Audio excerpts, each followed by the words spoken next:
રામ મિત્રો, આજે આપણે એક એવી જગ્યાએ હઈ જ્યાં માણસ માટે નહીં પણ પશુ માટે હેલ્ધી ખોરાક બનાવવામાં આવે છે। મિત્રો, આ કોઈ જાહેરાત માટે નથી પણ આપણા મિત્રનું જ કારખાનું છે ને એમાં બનાવવામાં આવે છે અને ખોરાક હેલ્ધી છે એટલા માટે આપણે તમને જાણ કરીએ છીએ। જે 7 પ્રકારના ખોરાક બનાવે છે। પહેલો ખોરાક છે જન્મથી આપણે 1.5 વર્ષના પશુઓ માટે, જેના સર્વાંગી વિકાસ માટે। બીજો ખોરાક છે ઈફર, જે આપણે ગર્ભાવસ્થાથી લઈને વિયાણના 60 દિવસ સુધી આપવાનો છે, જેનાથી આપણા પશુઓનો સારો વિકાસ અને ગર્ભાવસ્થામાં સારો ગ્રોથ થઈ શકે। ત્રીજો ખોરાક છે પ્રી ટ્રાન્ઝેક્શન, જે આપણે પશુઓને આપવાનો હોય આપણા પશુને વિયાણના 30 દિવસ બાકી હોય ત્યાંથી લઈને વિયાણ સુધી, જે આપણે આપણા પશુઓમાં આવતા વિયાણના પ્રશ્નોને લઈને એનું નિરાકરણ આવે છે। જે આપણે જળ પડતી નથી, એના ઘણા એવા પ્રશ્નો છે જેનું નિરાકરણ આ પ્રી ટ્રાન્ઝેક્શન આપે છે। ચોથો ખોરાક છે પોષક, જે આપણી 10 થી 15 લીટર દૂધ આપતી ગાયને આપવાનો છે, જેનાથી ફેટ અને દૂધમાં બંનેમાં વધારો થાય છે। પાંચમો ખોરાક છે પોષક 8, જે આપણે 15 થી 25 લીટર દૂધ આપતી ગાય કે ભેંસ બંનેને આપી શકો, જેનાથી ફેટ, દૂધ અને SNFમાં વધારો થાય છે।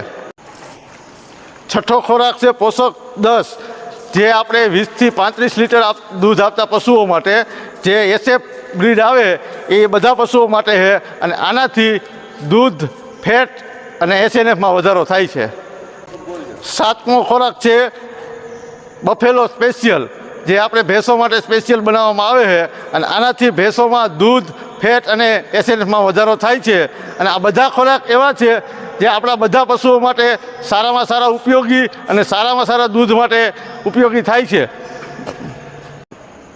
મિત્રો, હવે આપણી સાથે અનમોલ ઇન્ડિયાના પશુમયના જે માલિક છે અને આપણા મિત્ર છે, જે એના પશુમય વિશે માહિતી આપશે। મહેશભાઈ, આપણે તો તમે જાણકાર છો આપણને કે આપણે જે સિંગતેલમાંથી જે નીકળતો સિંગખોળ, જે આપણે વધુ માત્રામાં પ્રોટીન આવે છે, એના માટે આપણે જે 7 આઇટમો છે, જે આપણે માનો કે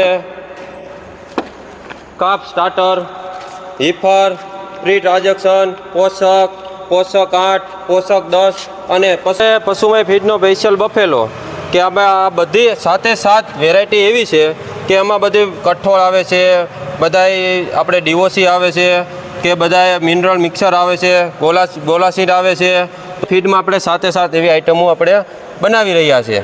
અને આપણે જોયું બધું, આપણે એનું નિરીક્ષણ કર્યું, બધી વસ્તુ જે મકાઈ છે તે જેમાં ઉપયોગમાં આવતી બધી વસ્તુઓ 1 નંબરની ગુણવત્તાની બનાવવામાં આવે છે, એટલે જે પશુ મિત્રો મગાવશે તેને સારી ગુણવત્તાનું આહાર મળી રહે।